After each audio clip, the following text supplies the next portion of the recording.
All right, joining me now here on the Matthew Filipowicz Show is my friend Micah Uetricht. Micah is a journalist and an assistant editor at Jacobin Magazine. He is also a contributing editor at In These Times Magazine. You can find him on Twitter at Micah Uetricht. Micah, thank you so much for being on the show, man. Thanks for having me on.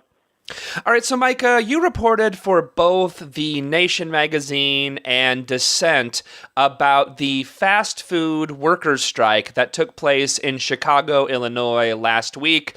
Reading from your reporting, man, the day started off really, really early. Why don't you tell us all about it? Yeah, I had to get up. I think it's the first time in maybe my life that I set an alarm on my phone for 3:45 in the morning to get downtown for 4:30 because that was about the time that the strikes are going to start happening. The first place that I went was a McDonald's that was in Union Station, which is the main commuter train terminal in Chicago. And that worker, I think, had walked up the job around 5, which I think points to something that we don't necessarily think about. Certainly, I didn't think about very often, which is that workers are in these kinds of jobs are not only, working,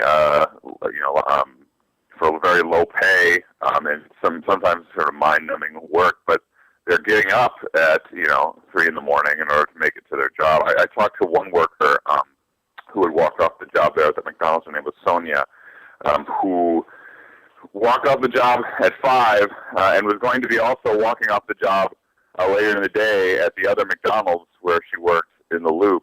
She said she worked 65 hours a week working for McDonald's in downtown Chicago to pay for. She has a family of 4 kids, so that's her life there. She's working that for those 2 jobs for 8 years. So she gets up at 3:30 in the morning to make it downtown, and will often stay there for 12, 13 hours a day to work 2 shifts at the 2 McDonald's down there.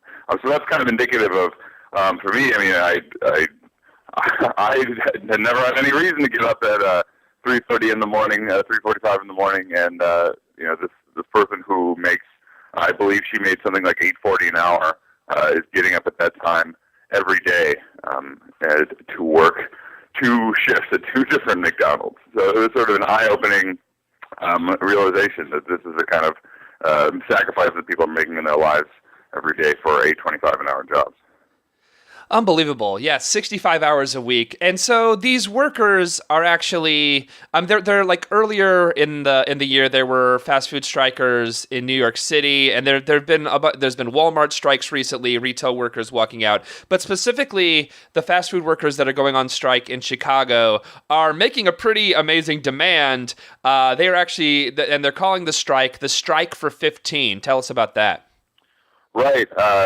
I say in the Dissent piece that it's not very often that you see the labor movement in the 21st century making these kind of bold demands. I mean, $15 an hour from minimum wage, which is $8.25 in Illinois, is almost a doubling of wages. So it's not very often that you see labor making those kind of demands, but they're making the demand specifically because that is what a living wage in a city like Chicago. That's sort of approaching what a living wage in the city of Chicago would be. I used one of the MIT has a minimum wage calculator. A living wage calculator.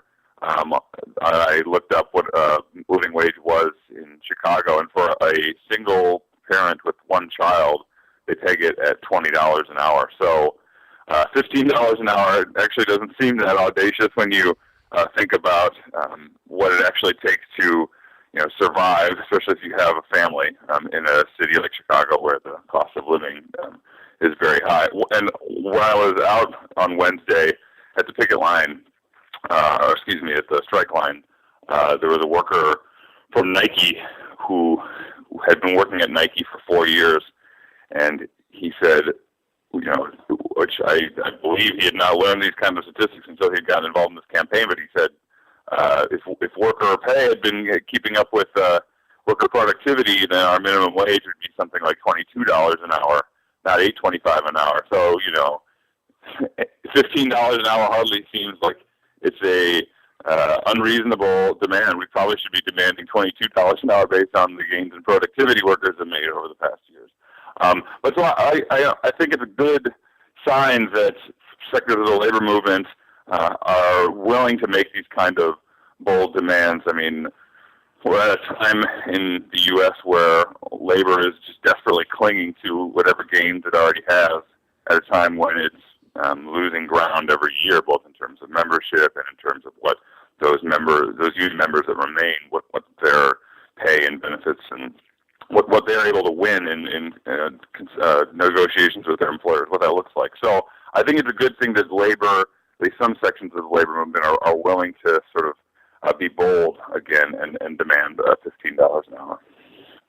Absolutely. And I think there's just this sort of basic idea that if a person is working full time, should they be able to afford to live in the community that they're working at or near the community they're working at? And the simple truth is, these jobs that pay $8 an hour, you cannot live off of that. You can't pay your bills. You can't pay the heat. You can't feed your family. And just the kind of absurdity. You actually tweeted out when you were on following all the different. You went to a bunch of different retail locations and fast food locations on the day of the strike, and you actually tweeted that a guy in a suit asked you what the action was, and you told them they're low wage workers wanting a raise, and this dude in a suit just laughed at you. Like that to me is the thing that makes me so infuriating. Just like this rich dude in a suit is just like, oh, they want to be able to feed their family. Oh, they want to be able to have heat in the winter. Ha ha ha ha ha. Suckers. That makes me